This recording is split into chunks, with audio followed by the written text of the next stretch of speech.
Hello, what's up, YouTubers? This is your boy Lavelle Carter. And this is Demetrius Carter. Yep, we got another episode for y'all. This is we're actually gonna be talking about the game State of Decay 2. My boy Demetrius Carter right here, my bro. He's actually as far as I'm concerned, he's an expert on the game. He's actually been just recently getting me into the game, and unfortunately, I only played with him once. I've been getting caught up playing other games like Grand Theft Auto. I'm freaking Grand Theft Auto 5 fanatic, but he's been helping me on that game as much as he possibly can. We're gonna have to get back on this State of Decay 2, but we're gonna talk about that today. Now, I wanted to ask you, Demetrius, so how do you feel the State of Decay 2 is as far as a zombie based game? Do you feel like it's a lot better than the games like How to Survive or the Walking Dead series as far as on Xbox One? Now, that's one thing that's kind of funny you said that, is that I do want to get well, not House of Live, but I want to get that Walking Dead Overkill game. Okay. I would love to try that game out. I heard some good things. I heard some bad things. The only bad thing I heard was that, in that game, it's going to be a whole lot of situations where you got to try to sneak around zombies, but you're going to have to also use loud weapons to handle the people. And, they say whenever you use a gun loudly, you draw the horde, which is kind of almost becoming like the standard even for other games such as How to Survive and State of Decay, because whenever you fire a gun, the noise brings on the zombies around you. So, I can't really compare The Walking Dead, but if I was to say State of Decay 2, I do like it. It's good. I like how they put that Daybreak on there. The Daybreak mode is a horde mode where you have to fight all these zombies as it's people called Red Talon. Because State of Decay 2, they got these two group factions called Red Talon and the Network. Now, Red Talon, these are people who kind of like rule by force, and they got a lot of technology and weapons and stuff, where the Network is basically a group of people that almost seem like they're the good guys, and they want to connect, and they want to, work with other survivors and, establish a network. Okay. Red Talon, they're more do what I say or get out the way type of thing.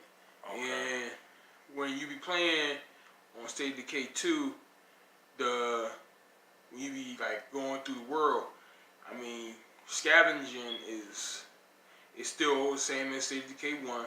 It's actually quite fun to scavenge, even though I know it's not real, but going to the houses and searching the houses out and stuff, I think it's quite fun. The only thing is, I can honestly say, is that I can't wait until they got the new DLC. Somebody had posted about the DLC, talking about they're going to be bringing back the old map for the original State of Decay 2, and you can be able to do the game through on that. Now, with the base building and stuff like that, which is why we got to work on your base and get you up there.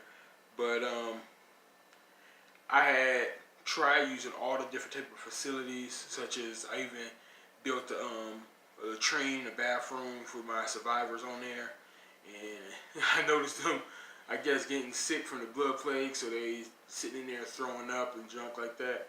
I mean, like I said, the game... So, let me ask you this. How's the interactions with the game as far as, like, the characters? Like, the way the game is set up, from what I can tell, it's a survival-based game, but I noticed that each character all have their own different personalities, which I felt was one of the most interesting aspects of the game, because it's like it kept the game like kind of very unique as far as characters sometimes, I guess, getting upset, like not happy with the conditions, and some of them even will threaten to leave and stuff. How does that work?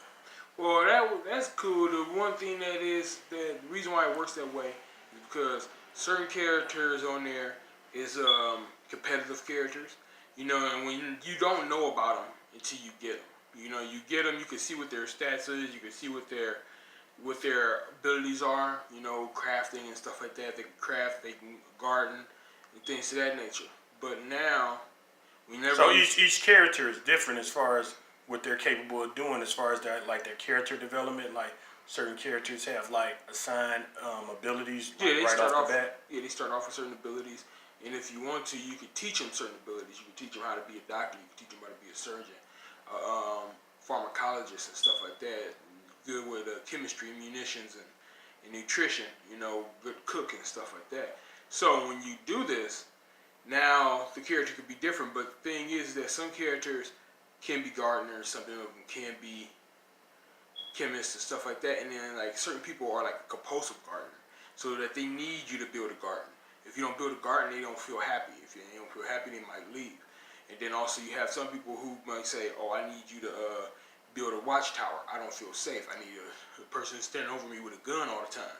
Okay. You know, people will have their different feelings, and you won't know it until they are in your community, because people, when they get in your community, they become recruits, and then they become citizens, and then they become heroes. Heroes are people who can become leaders, and heroes are the ones that done so much for the community, now they do extra.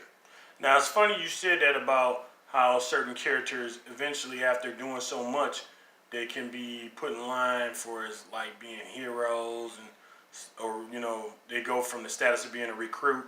And that was one thing I noticed when I was playing it with you. When I tried to change a person's position and make them a leader, basically I guess the character didn't do enough in the time that I had. That it was a female character that I had that I wanted to make a leader. She didn't do enough, so I guess they felt like she wasn't um, appropriate for the position. Yes, and see, that's the thing, is that you have to play with each character a certain amount of time. You can't just grab a person off the street and then say, "Okay, I'm gonna make him my leader." You can't do that. You have to play with them, work with them, Build the character up and everything. Yeah, and I mean, like, building a character up ain't really too hard, as long as like if you had like a bunch of infestations and blood plague hearts and stuff like that, give him your top weapons, throw him out there, and have him destroy all that stuff. Then yeah, he could build up his status real fast, and he could become a hero, and then that's when you could promote him to a leader. Because everything you do in the game, as far as scavenging and taking out zombies, all kind of count towards what they would feel will increase your character's ability to take on certain positions, like being a leader. Yes, because I mean, like, the person's status is what it is. Cardio, shooting. Heck, you could have a person that is a leader. He has no cardio whatsoever. You can always have him walk to the car, get inside the car, drive him over there to a spot, and he just sits back and shoot all day. Doesn't mean that he can't become a hero. He's just, you never use him to run. You never use him to. But when you playing that game, you do want to try to get everybody into scavenging and running. Some people that you may pick up, like this one time I played with one character, I had built him up, but his health was like still like the lowest I ever seen. It was like 82. Okay. And stuff. And thus he was not pretty much good for being outside very long, because the wrong thing hit him, break him in two. So you said his character health was 82. So what's like the highest health you could have? Honestly, I could not really say. The highest health I have had, I think it was like probably 171, 182. Okay. Stuff like that. And I mean, like, the health bar could be changed due to the fact, like, if you built a gym and stuff like that, when you built a shooting range, if you built a shooting range, build up your stats for stamina, and then the other one, the gym, fighting gym, will build up your physical attributes and also your health. And I think that's something a lot of people want to know about too. As far as the game, just in case there's a lot of people there that haven't played State of Decay, when you build a base up, what is all the different places you can build up in that base? Ooh, you can build a lot of things. One of the things the biggest thing you want to build is an infirmary. You want to build an infirmary, and you want to build. Got to keep people healthy. Yeah, you want to build an infirmary, and you may even want to build a workshop. Okay. Now, the workshop, you will use that to repair your weapons and also dismantle weapons and scavenge for materials. You need this so you can be able to constantly work the guns over, because a lot of times, it's good to have yourself an assault rifle or a pistol, and you can just load it up with a clip. And a lot of times those are good to have. The bad things about them is that they break down on you. Bolt action rifles and revolvers, they won't break down on you. They'll never break down, they'll never jam. So they might be good to have, but when you're in a situation where you're getting attacked by a hunter, which is one of them guys running around on all fours, or a juggernaut, in like about 20 zombies, the last thing you want to be doing is trying to reload a revolver each and every little bullet. So that's Right. something you would like to have powerful assault rifles and stuff like that. Something that's fast loading, quick reloading, and can shoot off a lot of bullets, and you get that boy reloading. You ain't got to keep on putting in every individual bullet. That would definitely guarantee you probably a speedy death from one of those juggernauts or something like that. Yeah, because I mean, like a lot of times you also need to try to load yourself to the situation that you're going to be dealing with. A lot of times you ain't going to expect to be running into a juggernaut, but a juggernaut could happen. Because a lot of times you may not be expecting to run into a hunter, but hunters are more likely. And when you in a hunter is like the worst, because if you got a bolt action rifle and you got this one guy running across on the ground on all fours with like 10 or 5 zombies constantly keep on jumping at you, and he keep on grabbing you and throwing you to the ground and running away, you can't stop that, especially because you're in there, he can dodge, you know. But personally, my favorite thing to do for him is when he come in my range, pop his behind with a shotgun. Can't dodge that. Gotcha. But you can dodge a lot of other things, single shot revolvers and bolt action rifles. So then, like I said, the more the merrier. When you have them zombies coming in, a lot of times I like to carry around some distractions. I'll throw some firecrackers or something like that. That keep the regular ones off you. But it won't do jack for the hunters and the bloaters and stuff like that. The big things and the fearsome zombies that may come at you. That thing don't distract them. Got you. Now that's actually a pretty good description of what you got to deal with and how to deal with them. Because a lot of times in those survival games, a lot of people will just grab anything they can grab, you know, shoot off a weapon carelessly, not thinking about, wow, this thing is so loud, so it's attracting crowds of zombies and stuff. But this game, from what I can tell, is a real good game, and it really captures the realism of how it would be if you was in a zombie outbreak, how you would handle yourself out there.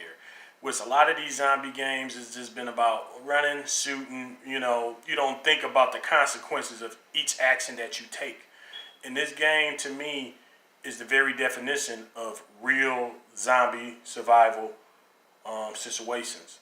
And personally, I would, if I was to give it a grade from a 1 to 10, I would probably give it an 8.5, which I think is a pretty generous number for it. But I still think I need to play a little bit more, and who knows, maybe my grade rating will go up a little bit higher. But the game is fun. It's just a matter of you taking the time out to do a little bit more with the game so you can grasp all the different features on the game that the game has to offer. And I only played it once, but I plan on playing it some more. And I want to thank you, Demetrius Carter, for this episode of us talking about State of Decay 2. It was very awesome talking about it. And hopefully we talk about some more a little bit later on. And this was another episode of Carter Brothers. Y'all have a good night, a good day, whatever time zone y'all in. And Demetrius Carter, Take care. you have a good one, all right? Bye-bye.